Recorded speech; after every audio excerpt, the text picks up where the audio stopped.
Each fall since 1960, the pro football teams from Washington, D.C. and Dallas, Texas have engaged in one of the NFL's most historically bitter rivalries. A rivalry which began even before the Cowboys officially became an NFL franchise. In 1959, the NFL was ready to expand beyond the league's 12 existing franchises, and after debate, the league voted to allow Dallas to join the league. But that may never have happened if George Preston Marshall, the owner of the Redskins at the time, had his way. Preston Marshall didn't want any franchise to be added south of the Mason-Dixon line, fearing that the team would steal fans and TV audiences away from him. But after the Cowboys owners purchased the rights to the team's fight song Hail to the Redskins, and refused to allow Preston Marshall to play at Redskins games unless he voted for Dallas to come into the league, Preston Marshall was left with no option but to allow Dallas to become a part of the NFL. Since then, there have been 124 games between Dallas and Washington, including 2 postseason games with the Cowboys leading the series 75 wins, 47 losses and 2 ties. The other thing about the rivalry, obviously the team's imagery, has a lot to do with the intense matchups. Roger Staubach once summed it up perfectly when he said there will always be something between the Cowboys and the Indians. The rivalry might not be dead, but it's seriously been diluted thanks to the name change. Like, seriously, the Commanders, come on Snyder, you can do better than that. They might as well call themselves the Commies. If he insisted on changing the name, Dan Snyder could have called his team the Red Wolves or the Red Hogs as a nod to the team's past. But no, Dan Snyder had to go with something boring and generic and also put his entire cheerleading squad out of a job after abusing them for most of the time that he was there. But this video isn't about the long list of reasons why Dan Snyder doesn't deserve to own an NFL team, it's about the history of the Cowboys-Redskins rivalry. So here are the top 10 Cowboys-Redskins games from 1960 to 2019. Number 10, Redskins at the Cowboys, Thanksgiving Day 2012. As a Cowboys fan watching this game, I remember getting worried as to how our subpar defense was ever going to be able to handle the magic of Robert Griffin III. Griffin, running a traditional college-style offense similar to what he ran at Baylor, looked unstoppable all season. It certainly didn't hurt Washington that a promising young running back named Alfred Morris, who would gain over 1,500 yards by season's end, was always available to hand the ball off to on an RPO, making the Redskins' offense very difficult to stop. The Redskins jumped to a 28-3 halftime lead, scoring 4 unanswered touchdowns in the second quarter, including a 68-yard touchdown pass from Griffin to Aldrick Robinson, and a 59-yard touchdown bomb to Pierre Garçon. The game looked certain to be over, but if there was one thing I learned growing up as a Cowboys fan in the 2000s, it was to never count out the Cowboys when Tony Romo was under center. All in all, Romo threw for 441 yards and 3 touchdowns, 2 coming in the fourth quarter, which was enough to come within a successful onside kick attempt of earning a final chance to take the game into overtime. In the end, Griffin's exceptional play in the first half proved to be too much for the Cowboys to overcome, even with the momentum in their favor. The Redskins won this game 38-31, and that was all you could ask for in a nationally televised game. Number 9, the Redskins at the Cowboys, Week 1, 1985. This game was a lot of fun. If you were a Cowboys fan, what made this game memorable was an exceptional performance from Tom Landry's doomsday defense. The Cowboys intercepted 5 passes from Joe Theismann, including 2 that were returned for touchdowns, one from Dennis Furman and the other from Victor Scott. The Cowboys went on to win this game 44-14, with Danny White having a good day offensively, throwing for 219 yards and a touchdown, including a 55-yard touchdown pass to Mike Renfro. So why is this one-sided game ranked ahead of the close game, you might ask? Because this game was played on September 9th, which also just happens to be Joe Theismann's birthday. After throwing his 5th interception of the day, which was returned 21 yards for a touchdown by Thurman to round off the scoring, 40,000 or so Cowboys fans at Texas Stadium started singing happy birthday to Theismann, and he could do nothing but sit on the bench and shake his head. Unlike over in Washington, where there are stories of Randy White and Charlie Waters jumping up into the stands and fighting Redskins fans for pouring beer over White's sister's head, Cowboys fans tend to aggravate their rivals in a more subtle manner. This particular game might be the best ever regular season single game performance by a defense coached by Tom Landry. When you take into account what they did to a team consisting of former All-Pros such as Joe Theismann, Art Monk, John Riggins, and the Hogs offensive line, it's certainly an impressive achievement, and one that is still remembered fondly by Cowboys fans. Number 8, the Redskins at the Cowboys, Week 6, 1987. This game is perhaps the most unique in the history of this rivalry because it took place in the middle of a player strike that had cancelled Week 3 of the season. To avoid missing any other games like they had 5 years earlier in 1982, the teams played their games with replacement players.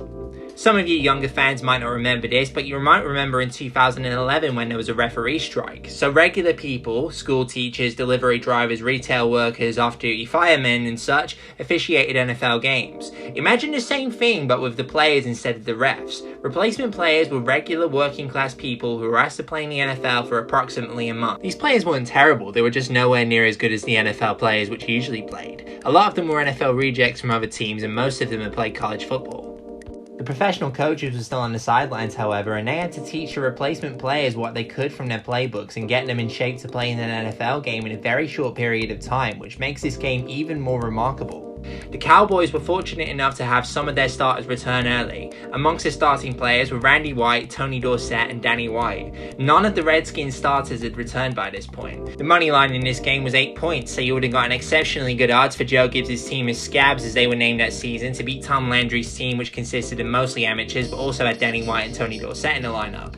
As impossible as it may sound, the Redskins pulled off the upset, winning 13-7, proving that any team can win on any given Sunday, an absolutely exceptional performance given the circumstances. Of all of Joe Gibbs' achievements throughout his Hall of Fame career, winning more games than any other coach throughout the 1980s, winning 3 Super Bowls with 3 different quarterbacks and coaching several Pro Football Hall of Fame players, one achievement which is often overlooked is the fact that he managed to coach up a bunch of amateur players to the extent where they could beat a team with 2 Hall of Fame players on it and a Pro Bowl quarterback. When the starting players returned the following week, the Redskins put together an exceptional regular season campaign and went on to win their 2nd Super Bowl in team history, beating the Broncos, quarterbacks by league MVP John Elway in Super Bowl 22. Redskins quarterback Doug Williams had one of the greatest performances in Super Bowl history, passing for 4 touchdowns and a 42-10 thrashing of the Broncos. Number 7, the 1972 NFC Championship game, Cowboys at Redskins. In this game, the Redskins beat the defending Super Bowl champion Cowboys, who had just completed one of the most remarkable comebacks in NFL history the previous week against the San Francisco 49ers. The Redskins won this game by a score of 26-3. Whilst it was hardly one for the ages, the significance of this game is strong enough for it to make the list. Redskins coach George Allen intensified the rivalry to a whole new level in 1972. He drilled it into his players and was more than happy to announce to the media that everybody should hate the Cowboys, saying, "Look at them, they think they're better than everybody else. We'll show them how to really play, and it's not going to be fancy, it's going to be blood and guts, go after nose-to-nose football." The message was well received on this day and the Cowboys wouldn't forget it, and it led to decades of classic matchups between the two franchises who began to well and truly despise each other. Number 6, the Cowboys at the Redskins, Week 1, 1999. This game was an all-time classic which saw the Cowboys overcome a 21-point deficit thanks to some stellar quarterback play from Cowboys legend Troy Aikman. The Cowboys entered the 4th quarter down by a score of 35-14, but the Cowboys' refused to quit mentality, which earned them 3 world championships earlier in that decade, pulled them out of the hole. A touchdown run from Emmitt Smith with just under 11 minutes left lit the fuse for the comeback and proved the old age saying, "Great players aren't always great, they're just great when they have to be," true. Aikman threw a 37-yard touchdown pass on a go route down the sidelines to Michael Irvin with 3 minutes and 51 seconds left in the game to bring the deficit within 1 touchdown. Despite failing to convert on a 4th down on the next series, the Cowboys got another chance to tie up the game. Aikman threw his 4th touchdown of the day on a post route to his favorite target, Michael Irvin. Even after giving up 21 unanswered points, the Redskins still found themselves in a position to win the game with a routine field goal. However, the Redskins holder drops the high snap and the game went into overtime. In overtime, Aikman found the crack in the middle of the Redskins defense and threw a 76-yard game-winning touchdown to Rocket Ismail. The Cowboys scored 28 unanswered points to win the game against their arch-nemesis in what would be the finest regular season performance of Troy Aikman's career. Number 5, Cowboys at Redskins, Week 16, 2013. The Redskins were out of playoff contention by this stage of the season, but the Cowboys' chances were still alive and well. All they had to do to win the Eastern Division was beat the Redskins in Washington and the Eagles in Dallas the following week. Of course, there would be no way the Redskins would go easy on the division foe, making it as much of a challenge as possible. The Cowboys found themselves trailing 23-14 with just under 10 minutes left in the game when Tony Romo severely injured his back. It was later revealed that the injury was season-ending, but Romo kept on playing. On the same drive after his injury, Romo threw a key pass on 4th down and 6 to Cole Beasley, which set up the field goal. The field goal brought the game within 6 points. After a rare defensive stand, the Cowboys had the chance to pull off another comeback win. Romo, still dealing with his dislocated hernia disc, threw a perfect pass to Terrence Williams down the sideline for a big game. This eventually led to a 4th and goal situation. With the game on the line, Romo scrambled out of the pocket and hit DeMarco Murray on the numbers at the front of the pylon for the game-winning touchdown. The Cowboys won 24-23, but Romo was unable to play another game that season. 1 week later, unfortunately, the Cowboys lost to the Eagles with Kyle Orton leading the offense instead of Romo, but that shouldn't take away from this clutch win against the Redskins. Number 4, Cowboys at Redskins, Week 1, 1983. The season opener of 1983 was a nationally televised game on Monday Night Football. The first half saw the defending world champions cruise to a 23-3 lead with Joe Theismann and John Riggins still in championship form. The second half, as it had been so many times before with the silhouette of the man in the fedora standing on the Cowboys sidelines, was a different story. Danny White did his best impression of Roger Staubach and rallied his troops to come from 20 points behind, inspiring his men by throwing 2 deep touchdown passes to Tony Hill from 75 yards and 51 yards outside of the Redskins' end zone, and also scoring on a 1-yard quarterback scramble after Ron Fellows intercepted a pass from Theismann and returned it 33 yards to set up the touchdown. The Cowboys pulled off the upset on Monday Night Football and won 31-30. It would be the Redskins' only loss at RFK Stadium in 1983 as they went on to reclaim the conference title and face the LA Raiders in Super Bowl 18. Number 3, Redskins at Cowboys, Thanksgiving Day 1974. In the heyday of this rivalry came some of the most memorable games ever played, but this one was especially unique. This game is widely regarded as the best Thanksgiving Day game ever played. 1974 was a one-down year that the Cowboys had in their stretch of 20 consecutive winning seasons, and it seemed highly unlikely at this point in the season that the Cowboys would make the playoffs. The Cowboys finished the season 8-6 and did in fact miss the postseason, but continued their streak of winning seasons. The Redskins, on the other hand, were fighting for the number 1 seed in the conference and home field advantage throughout the postseason. Redskins defensive lineman Darren Talbot made it publicly known that he planned to knock Roger Staubach out of the game and all but secure the chances of winning, making sure they embarrassed the Cowboys on national television. Despite Roger being as tough as they come, Talbot did just that. While Staubach was sitting on the sidelines smelling salts and probably seeing stars, all the Cowboys had left was a rookie named Clint Longley. Back in those days, the last thing any coach in the NFL wanted to do was play a rookie quarterback, especially when his team was trailing 16-3. But on came Longley.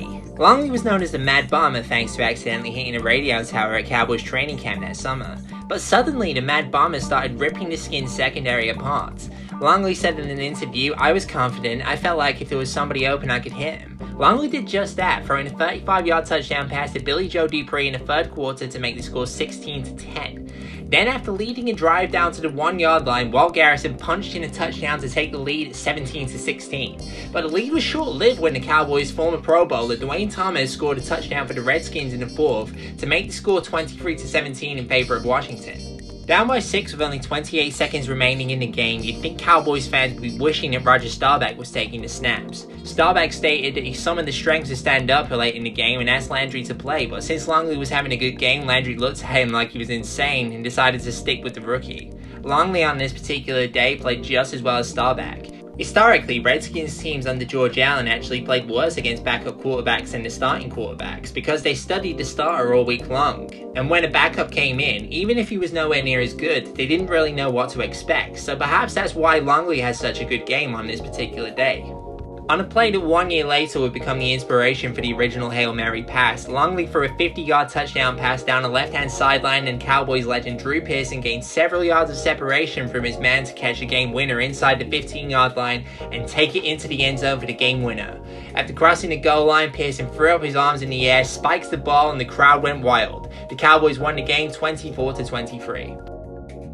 Number 2, the 1982 NFC Championship game, Cowboys at Redskins. It's hard to match the magnitude of a conference championship game regardless of who is playing, but when it's a rivalry as bitter as these two teams, you just know you're in for a good one.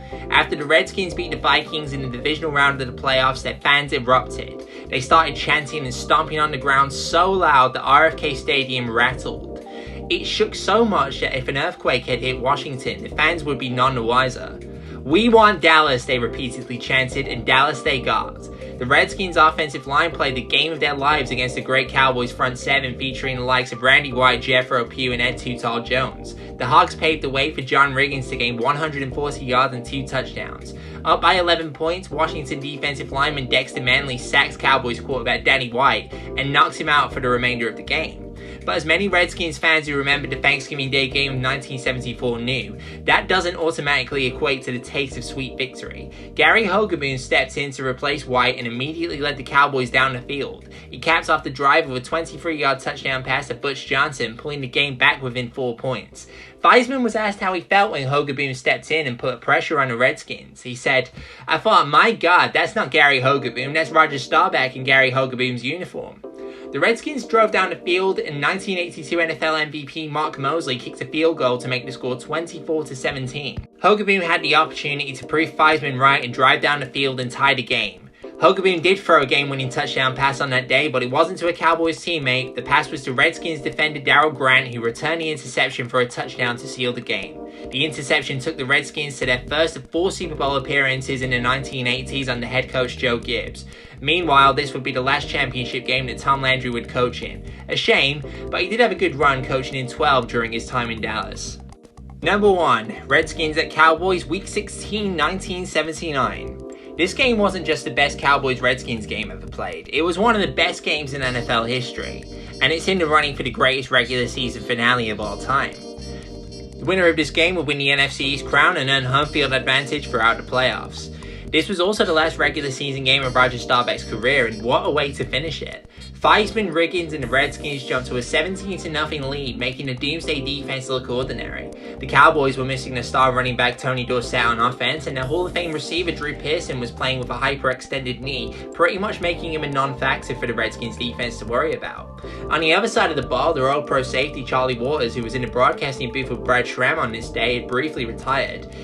Ed Too Tall Jones had also temporarily retired to pursue a career in boxing. So this was not quite the dominant Cowboys team of the late 70s that the fans might remember. To Cowboys fans, however, there could be 10 of the worst players in the league on offense, but if Staubach was the quarterback, they believed they could win. Staubach sliced the middle of the Redskins defense open on 2 consecutive drives before halftime to cut the score to 17-14. In the second half, the Redskins played scared of Staubach beating them deep, making it easy for him to pass to small chunks and cap off the drive with a Robert Newhouse touchdown to take the lead 21-17. The Redskins would again take advantage of the Cowboys' weaker defense to score 2 quick touchdowns thanks to Riggins, who rushed for over 150 yards and 3 touchdowns on the day, one of which being a 66-yard touchdown run up the sidelines. But ultimately, all this did was set the stage for an epic fourth quarter comeback. In the fourth, Staubach made tossing the pigskin look easy, hitting Tony Hill and Butch Johnson on medium to deep range passes on each play and capping off the drive with a touchdown pass to Ron Springs on a circle route. This cut the Redskins' lead to 6. Faced with a 3rd and 1, Cowboys defensive end Larry Cole managed to make his way into the backfield and tackle Riggins for a 1-yard loss, giving Dallas a final chance to come back and win the game.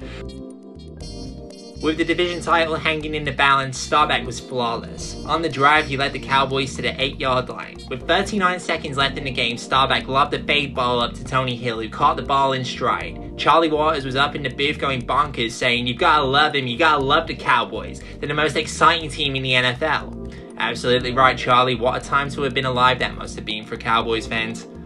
The Cowboys may very well have been the most exciting team in the NFL in the 70s, but their arch rival, the Redskins, made them all the more enjoyable. The Cowboys vs. Redskins rivalry will always be fondly remembered by the fans who were lucky enough to have witnessed it.